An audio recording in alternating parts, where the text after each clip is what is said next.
Hello there. Alright, this is Osman again for Photoshop Basics, and today I'm going to be talking about the black and white adjustment layer. Okay, it's a very interesting adjustment layer, only that some persons may not be able to use it beyond graphics. You know, if you want to use black adjustment layer for photo editing, of course it has more use, and I'm going to try to show us one trick if you want to be a photo editor. But remember, this class is basic, so anything we touch new, you just know that's the only thing you're gonna know. Alright, for this level. Alright, so how does it work? Already I've applied it to this image. Let me just show you the before and the after. What did I really do? Okay, let me delete that now.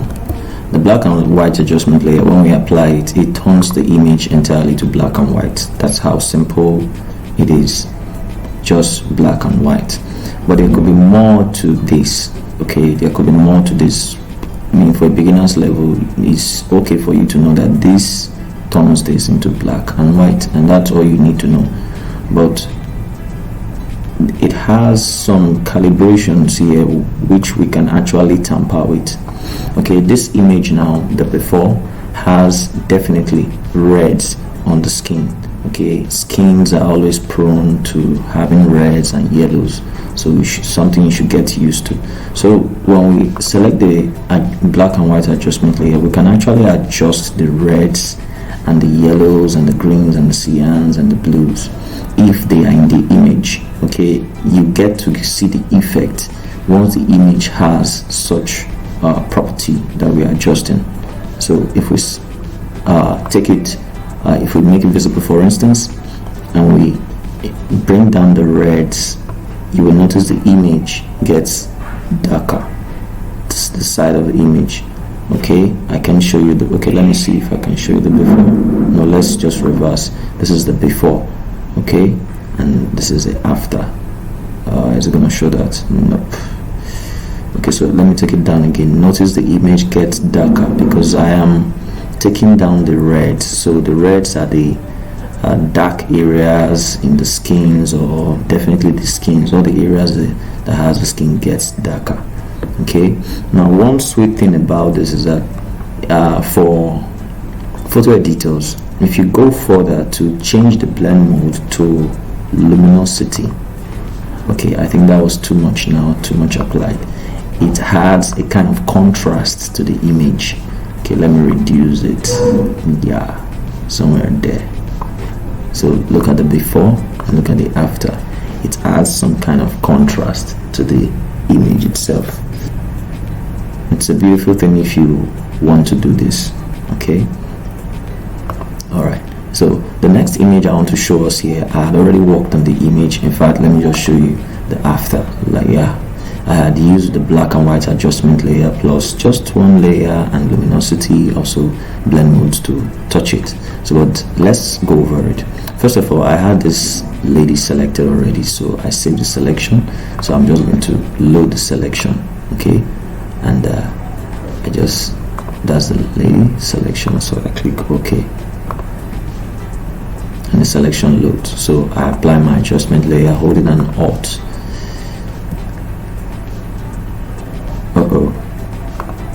I didn't select that here, sorry. So my adjustment layer holding an Alt. What's going on? Okay, let me just apply the adjustment layer, sorry. No more holding an Alt. So I just press Ctrl I. So the Ctrl I now makes all other images black and white. That's the surrounding black and white. Okay, and I think I like that. I'm just going to duplicate this layer, and this one on top I'm going to convert it to a smart object. Right click, convert to smart object, and I'm going to apply motion blur. Okay, but before I apply motion blur, I'm going to make a selection also. So I'll just load the selection, load selection for lady, and I go for select. Okay, I go for filter now, select it first. Yeah, make sure the smart object, filter, then go for motion blur.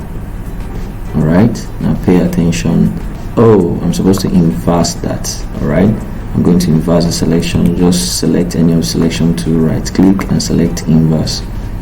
Okay, then go back to the filter, motion blur, but let me just go for it, motion blur, from blur, motion blur. Alright, so 61 is fine for me. I just want the people to be a little bit blurry, and I click OK, and that's it. Okay, so now I apply another adjustment layer, but this time around on the lady. So I just make a selection of the lady, right click to inverse, then excuse me, apply black and white again, adjust the reds a little bit and the yellows to pop out, and I change the blend mode to luminosity. Okay, then I reduce the density. Reduce the density a bit. Yeah, I think I also reduce the density of this. Let me see what I did here. Sorry. Okay. Okay, I added exposure.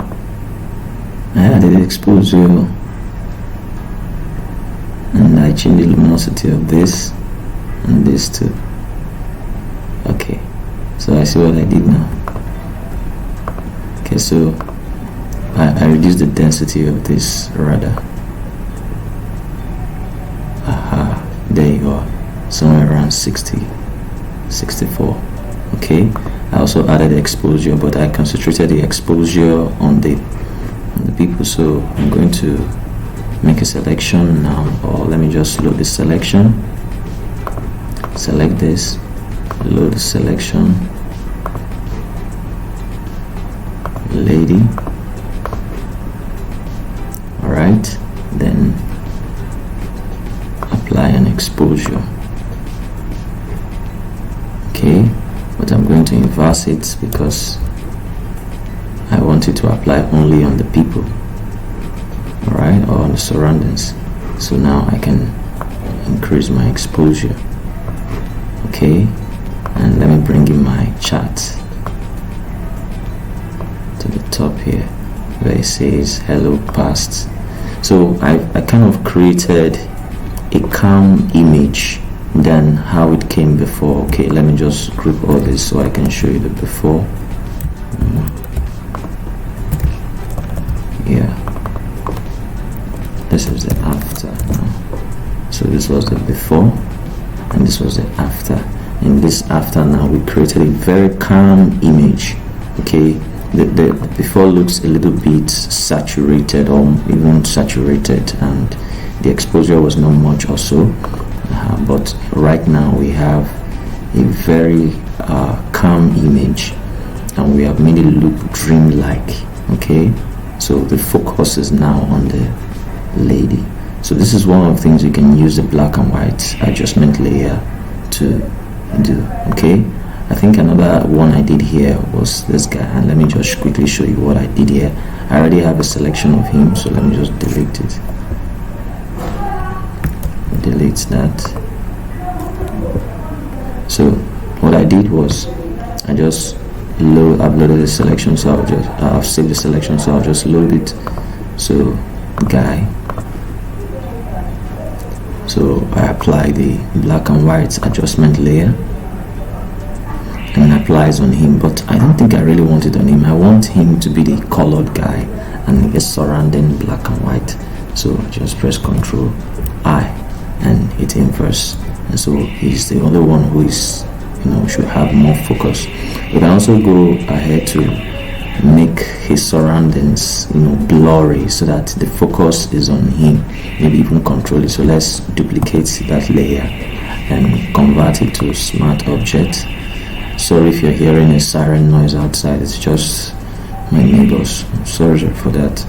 Okay, so we have this smart object right now. Then we can load selection again, load selection for the guy, and click OK.